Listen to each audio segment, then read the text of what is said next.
আমাদের বাড়িতে বাচ্চাদের যে এই ধরনের রাবারগুলো থাকে না, অনেক সময় দেখা যায় বাচ্চারা দেখুন এইভাবে নোংরা করে দেয়।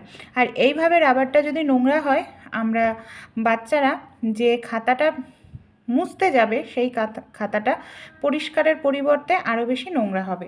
আর রাবার কিন্তু জল সাবান দিয়েও পরিষ্কার করা যায় না। তাই খুব একটি সহজ টিপস শেয়ার করব।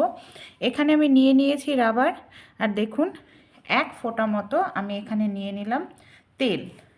এখানে আমি সরিষার তেল ব্যবহার করছি।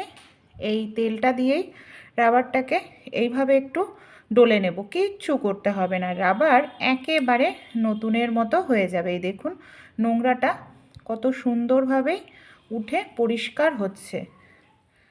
এইভাবে আপনারা বাচ্চাদের নোংরা রাবার খুব সহজেই পরিষ্কার করে দিতে পারেন।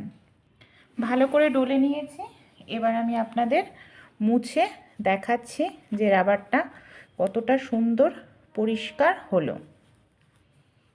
এই দেখুন রেজাল্ট কিন্তু আপনাদের সামনেই রয়েছে। ভালো লাগলে ট্রাই করবেন।